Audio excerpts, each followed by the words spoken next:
ಏಷ ಮೇ ಸರ್ವಧರ್ಮಾಣಾಂ ಧರ್ಮೋಧಿಕತಮೋ ಮತಃ ಯದ್ಭಕ್ತ್ಯಾ ಪುಂಡರೀಕಾಕ್ಷಂ ಸ್ತವೈರರ್ಚೇದ್ ನರಃ ಸದಾ.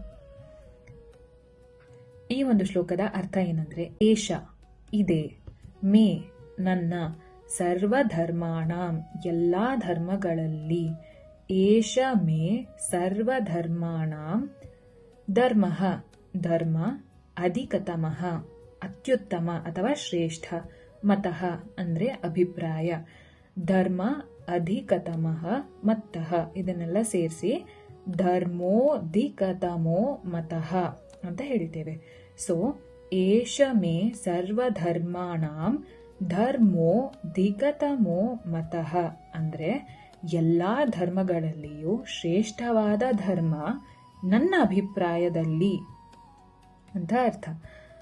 ಯತ್ ಅಂದ್ರೆ ಏನಂದ್ರೆ, ಭಕ್ತ್ಯ ಭಕ್ತಿಯಿಂದ, ಪುಂಡರೀಕಾಕ್ಷಂ ಕಮಲನೇತ್ರನಾದ ವಿಷ್ಣುವನ್ನು, ಸ್ತವೈ ಸ್ತೋತ್ರಗಳಿಂದ, ಅರ್ಚೇತ್ ಪೂಜಿಸಿದರೆ, ನರ ಅಂದ್ರೆ ಮನುಷ್ಯ, ಸದಾ ಯಾವಾಗ್ಲೂ.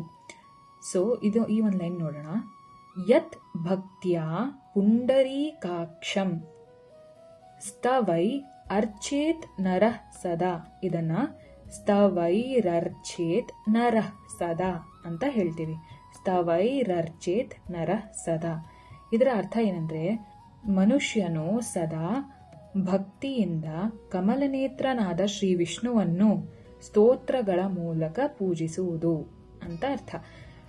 ಸೊ ಈ ಒಂದು ಶ್ಲೋಕದ ಅರ್ಥ ಸಂಪೂರ್ಣವಾಗಿ ಏನಿದೆ ಅಂದ್ರೆ, ಎಲ್ಲಾ ಧರ್ಮಗಳಲ್ಲಿ ಶ್ರೇಷ್ಠವಾದ ಧರ್ಮ ನನ್ನ ಅಭಿಪ್ರಾಯದಲ್ಲಿ ಏನು ಅಂದ್ರೆ, ಮನುಷ್ಯನು ಸದಾ ಭಕ್ತಿಯಿಂದ ಕಮಲ ನೇತ್ರನಾದ ಶ್ರೀ ವಿಷ್ಣುವನ್ನು ಸ್ತೋತ್ರಗಳ ಮೂಲಕ ಪೂಜಿಸುವುದು ಅಂತ ಅರ್ಥ.